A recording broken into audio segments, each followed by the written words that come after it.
Okay. First generation F-16, there's a bit of roll in here, where this one has a slight bit of single concave in here, so it's pretty flat. So where you're standing, you got a lot of plateau to stabilize yourself on.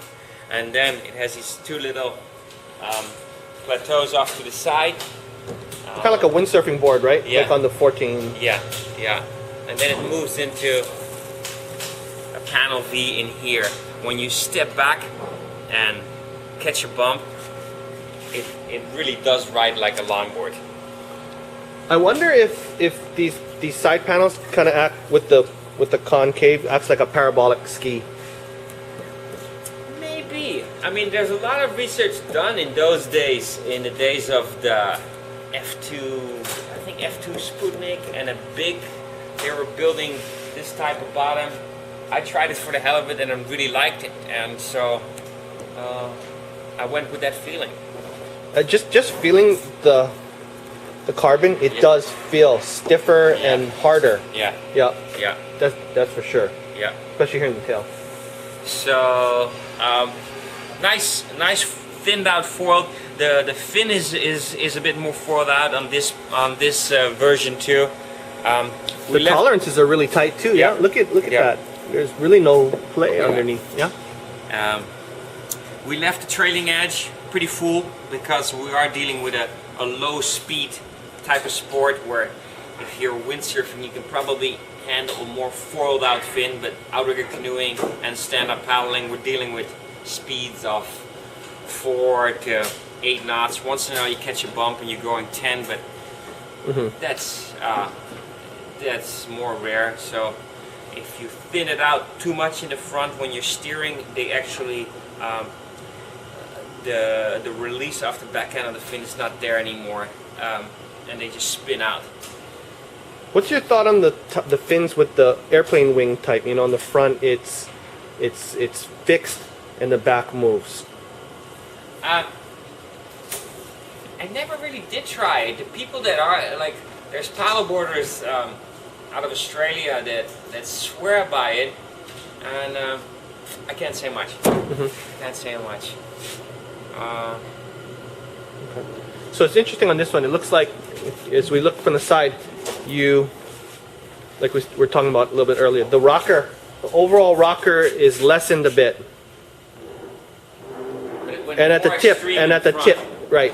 Yeah. Just so it doesn't poke. Yeah. So okay. When you do have a late takeoff, or there's a swell period, it's shorter. You're not submerging. Okay. This is cool.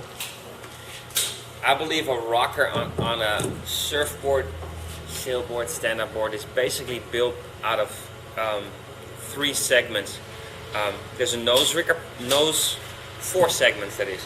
There's a nose rocker part of a board, there's an entry, there's a flatter section, and there's a tail rocker. On a surfboard, and as well on a stand-up, underneath your chest there should be the flattest section of the board that you utilize to get on a plane. And the entry is where the board hits the water when you're going forward. If you bring that entry too far back, what happens is you're pushing the water forward, and the board never does want to get up and go from displacement to planing.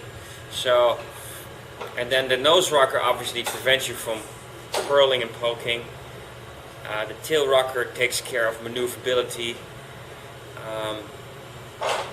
And blending those 4 areas in too much will cause the board to be simply a banana, and it's not lively. If a surfboard's like that, if you paddle a lot and you go over the falls, it never wants to drop down the face of a wave. With stand-up paddling, to me it's kind of the same thing. The flattest section should be right where you're standing, maybe a foot behind center. The board does need a little bit of tail rocker because when you're stepping back and you're out in the rough seas, you do want to make sure that when you lean left, you go left. The nose entry of the board should be pretty far forward, so you're not pushing the water forward at all times. And on these lengthier boards, they do need quite a bit of nose rocker to just keep you above the water. Plus the way that you distributed the rails, the volume on the rails now, I think this is going to be able to handle a heavier person. Yeah. Yeah. It So even in like because this board, we went from a hand-shaped board, first generation, to a hand-shaped second generation board. Then we did a bit of reverse engineering and brought it to the computer, designed it in Rhino, and we milled it. We're happy with it. It's perfectly symmetrical. All the lines are straightened out. We should be able to calculate volume, and like they did in windsurfing, I think it would be good for stand-up paddleboards to go with volume measurement. Yeah. I mean, it makes sense. We're holding people's weight up. yeah. So soon I will get volume measurements, and then it's still not, it doesn't mean everything because it depends on where you put the volume too, but it's a lot better than saying, oh yeah, my board's 27 inches wide, because 27 inches with a full nose rocker versus 27 inches with a pointy nose, they make a hell lot of difference, as people are starting to realize now. Yeah.